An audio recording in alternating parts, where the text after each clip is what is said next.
Hey y'all, I want to take you down and show you the start of our pumpkin tunnels. I call them pumpkin tunnels, but they're pretty much anything that has to trellis or could benefit from trellising. But you know that I'm not going to leave without showing you the Lizzies. I had to turn the fan off. And look y'all, they're getting so tall. They're getting so tall. Yay! I am really proud of these dudes. Chelsea and I've got to spend some time in here. If we find a chance to spend some time in here this week, it's weedy, and I usually try to spend about 15 minutes a day going up one side when I turn the fan on or off, but today I have not had a chance. And I tell you what, the weeds definitely grow faster than the Lizzies. But anyway, this is exciting, y'all. Should have our first blooms about July. And then these little guys that are just still coming on, where you see little ones here and there, those will be August, maybe even as late as September. I'm not certain, but it will be nice to have some beautiful flowers at that point. Yeah. The peacock or the peahen, somebody's making some noise. Alright, that's all closed up for the night. Let's see if Mama is out here with the babies. She likes to spend some time, but it's getting late, so she may already have them up for the evening. I see Elena. And Merida is the one that's still sitting on a nest. No, Mama already has them up for the evening. Let's go around. I'm not sure whether we've got the door locked from the inside or the out. But if it's from the inside, we can't get in. If it's from the outside, we can go inside maybe. But it has been a beautiful day here, except right in the middle of the day. Oh, nope, we're locked. The inside is locked. Let me go over here to the window. There's Mama. What are you doing way up there? Oh, look, guys. There's babies.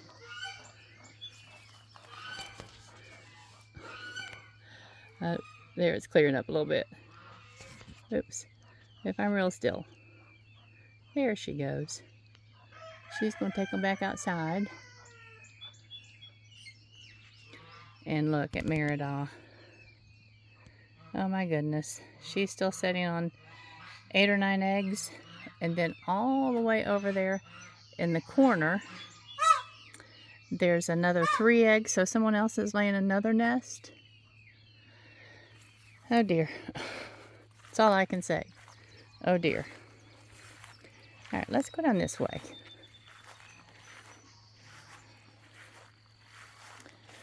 We've got to spend some time down here mowing and weed eating and getting rid of the plastic, because this week we have hundreds and hundreds of little seedlings that have to come outside. And we'll start up here in these beds. I'll probably go ahead, since Chelsea started with the peppers, I'll probably go ahead and plant tomatoes and peppers up here in these first 3 beds. And underneath of that torn up plastic, we do have irrigation. Y'all have seen what the cattle did to that. Oh, buggers. But yeah, these things down here are looking pretty good. We haven't had to run the irrigation yet because we've had enough rain to keep from having to do that. But this is the first bed that we don't have irrigation in, and there's nothing planted there. But all of the beds from here down do not have irrigation, but they will. We're going to go ahead. We have enough irrigation to do several more.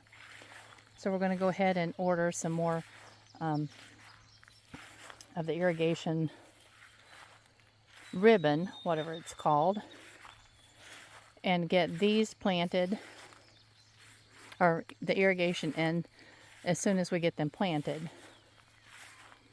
And the reason we plant first is because I cut the rows across instead of down the length like that. I cut the rows across like that. I don't know why. It makes more sense to me. It's easier to very quickly go through and cut them the width apart that I want them.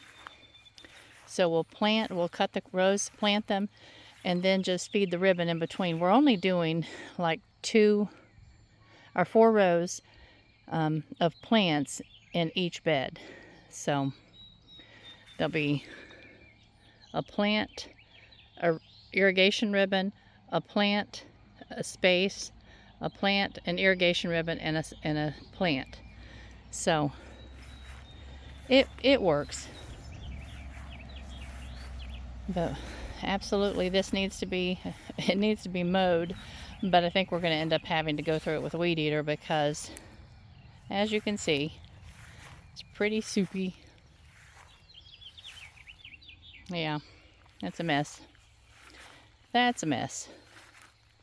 I've got to cut. Last year I had these ends cut so that the water would not stand in the rows at all. I had the ends just kind of sloped around so that the water could drain out real easily. And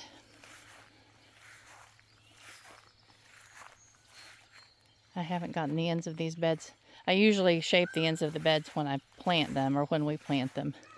Just haven't done that yet.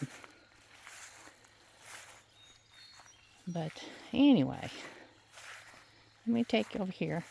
This grass is wet and I have sandals on. Ew. Yucky.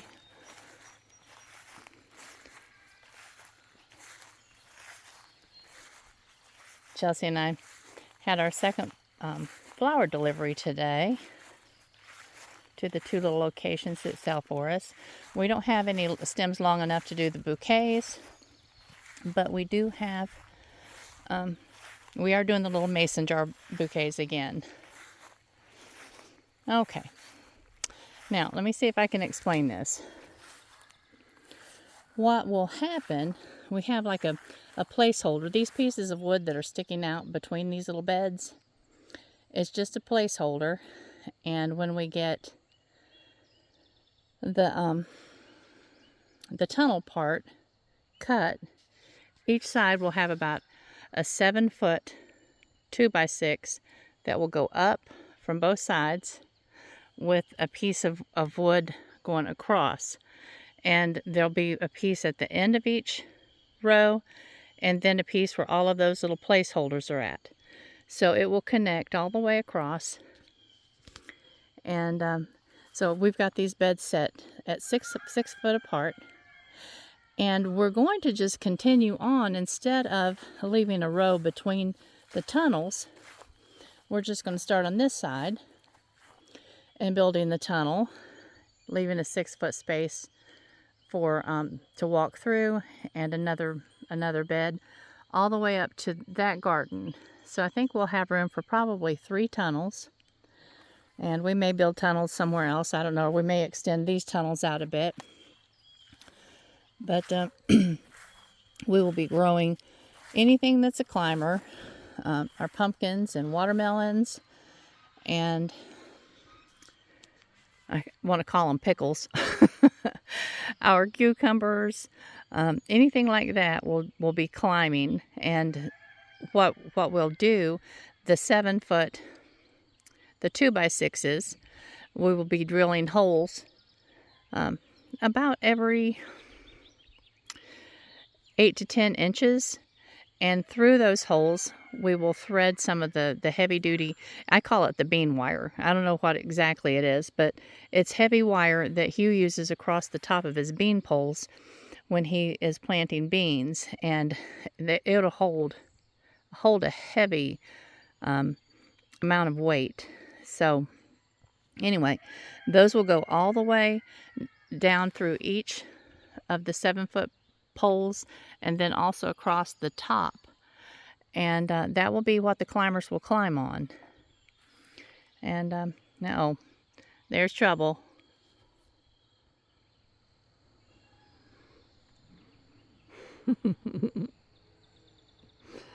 Oh, he is so chunky, and he's an outside cat. I don't know how that happens. But anyway, I think it's going to be a workable plan. And it'll be fun. Now, the person I got the idea from is the regenerative farm. It's called Blossom and Branch, and Bree has a little farm in Colorado, and she does this. Her little tunnels are made out of the cattle panel, which, you know, of course works fine. But I've seen her walking through her little tunnels with the pumpkins hanging, and I'm talking like full-size pumpkins, y'all. She said people really worry about these falling off, you know, falling on somebody's head or whatever. And she said what happens is as they're growing in weight, as they're getting bigger and bigger, they will, the stems will just toughen up to support that weight. And of course you can put a little netting under them and give them a little hammock to rest in, but you don't have to. And she's done this for a number of years and has never had a mishap. So I'm excited about it. I think it's just going to be fun. We're going to grow some loofah for a lady at our market that makes soap and different things of that nature. So we're going to grow loofah for her and for us. And yeah, cucumbers, melons, pumpkins, lots of pumpkins. And these will not be the only tunnels that we'll have, but like I said, we'll have 3 tunnels right here, and that will take up pretty much all of our space. I don't think we'll have enough room for a 4th tunnel. That we may, once we get them all built and spaced, but we'll just have to wait and see. And down here this week, we're going to get our corn planted, and that's corn, you know, that we will put in our freezer this fall. Also, the tomatoes will go up the other end, and we'll have beans down here. We do need to probably put up some beans this year. And then all of the middle section is going to be our cut flowers. That's not how we had planned it. I planned on keeping all the cut flowers up at that end, but Chelsea didn't get the memo and started planting peppers up there, and that's fine. I mean, it doesn't matter. When people come to the U-cut, we'll just direct them down here. If they want to pick a tomato or a pepper, I don't care. They can pick a tomato or pepper too. But yeah, look at this. We really got to get in here and clean this out before it starts climbing into our beds. But yay. I'll be glad when these beds are all up and running. If y'all saw the video made yesterday, those beds up there are all up and running. And the beds across the road, that's where we're getting the bulk of our flowers for the little mason jars. Across the road we have lots of yarrow, and we have bachelor's buttons, and we have Sweet William, and we have, what do we have over there? I think that's about it. And over here in the gardens, the flower beds that are overgrown around the house, we have mint. That's kind of our little filler. And then up in that garden, it has all the early season plants, where I took you for a walk yesterday. We were able to cut enough calendula to make some pretty little jars. I wish I had taken a picture and I could have used that so you guys could see what was going on with them. They made me happy. But Huey has worked today between thunderstorms. It was clear this morning, and in the middle of the afternoon, it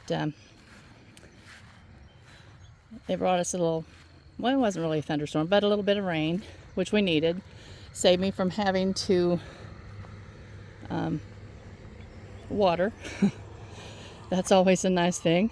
If I could just, have it rain on cue, that would be lovely. Say, today we need rain, and we need this much rain, and we need it to be gentle. Oh, y'all. If I could organize the weather, I would. But as you can see, he has the tin roof now on the porch. And he and Chelsea put the tar paper on the back part of the roof this morning, and they managed to get that done before it rained. And yes, it's hanging off all over the place. He'll trim that before he puts the tin up there. But is that not the cutest thing? It really does look like just a little old-fashioned country store. And that was kind of the look we were hoping for. But now I'm going to put myself a rocking chair over here on this corner, because when it rains, I told y'all this yesterday, when it rains, I want to come over here and sit on this porch and listen to the rain. If you have never heard rain on a tin roof, you've really missed out. You need to find an old building with a tin roof and just make a plan to go when it rains, and just sit in your little chair, close your eyes, and just listen. It's a beautiful, beautiful sound.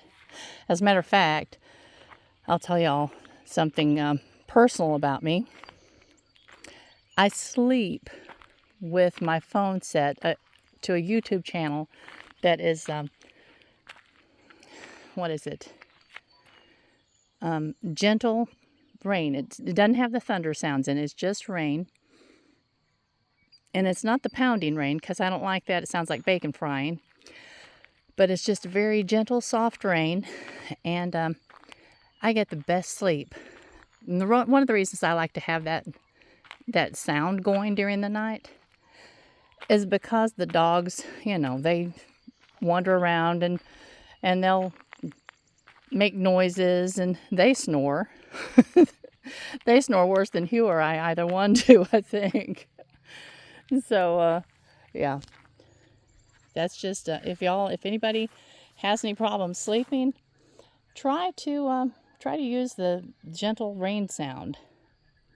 And they will run for, 10 hours without commercial interruption. But, of course, if I sleep 6 hours, that's saying a whole lot. There's Reba. She and Tux have finally made it down here. I don't know where they're heading. Where are you guys going? I found little bitty blue bird feathers. Shouldn't even tell you all that. That's just disturbing. But she is such a huntress that she can go up in that tree at any moment of the day and come down with a bird. It's just kind of sad. But there was a whole little pile. Yeah, they're still here. Of blue feathers, where she has killed something. She is definitely a huntress. But anyway, that's one of the reasons we wanted to make certain that we were keeping our baby ducklings contained.